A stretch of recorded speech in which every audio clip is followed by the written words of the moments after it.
10th standard mathsல late டூமஸ் சம்ல 17th பார்க்கலாம். If a power b into b power a equal to 800, then find a and b. So இது கொடுத்திருக்காங்க. இதுல இருந்து நாம aவும் bயும் கண்டுபிடிக்கணும். So இந்த 800 இருக்கு இல்லையா? So 800 எடுத்து எழுதுங்க. இதுக்கு prime factor கண்டுபிடிக்கணும்.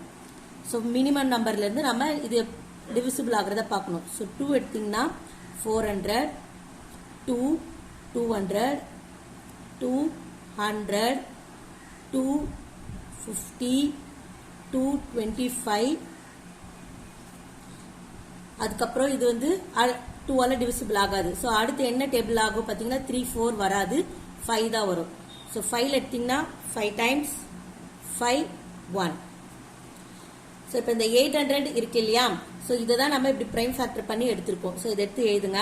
2 into 2 எத்தனை 5 2 வந்திருக்கு, இன்டூ 2 5 வந்திருக்கு.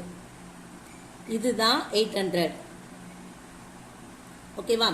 ஸோ இப்போ இதை நம்ம இந்த மாதிரி a power b into b power a இருக்கா? ஸோ இதை வந்து நம்ம பவர்ல எடுத்து எழுதிக்கலாம். ஸோ மொத்தம் எத்தனை 2 இருக்கு? 5 2 இருக்கு. So 2 power 5 into 5 power 2 equal to 800 எடுத்து எழுதிக்கலாம். புரிஞ்சுதா? ஸோ இங்க பிரைம் ஃபேக்டர் பண்ணத 2 வந்து நிறைய இருக்கு. ஸோ 2 போட்டு எத்தனை 2 இருக்கோ அதை பவர்ல எழுதிக்கிட்டோம். அதே மாதிரி இங்க 5 வந்து 2 இருக்கு. ஸோ 5 போட்டு பவர்ல 2 போட்டோம்.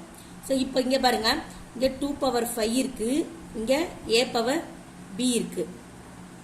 அப்போ a power b equal to 2 power 5 எடுத்தீங்கன்னா a வந்து என்னவா இருக்கும் பாத்தீங்கன்னா 2 இருக்கும்,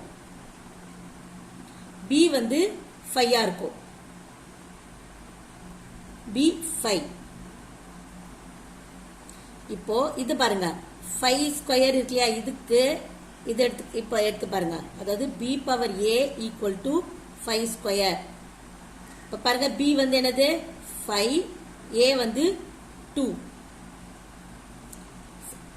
அப்போ a வந்து என்னது 2, b வந்து 5. இது ஒரு ஆன்சர். இது ஒரு ஆன்சர். இன்னொரு ஆன்சர் என்ன பாத்தீங்கன்னா, இப்போ இது இங்க 2 பவர் 5 இன்டூ 5 பவர் 2 இருக்கு இல்லையா? இதே இப்படி எழுதிட்டீங்க வச்சுக்கோங்க. இப்போ என்ன 5 ஸ்கொயர் இன்டூ 2 பவர் 5 எடுத்துட்டீங்கன்னா அப்ப மாறும். ஸோ 5 ஸ்கொயருக்கு என்ன வரும், என்ன எடுத்துப்போம் அப்ப பாத்தீங்கன்னா a பவர் b எடுத்துப்போம். So 5 square equal to a power b. அப்போ a வந்து என்னவாகும் 5 மாறும், b வந்து 2 மாறும். அப்படி மாத்தி எழுதினா ஆன்சர் வந்து மாறும் கேட்டிருந்தாங்கன்னா.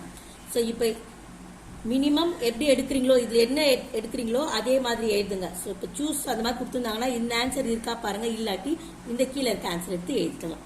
தேங்க்யூ.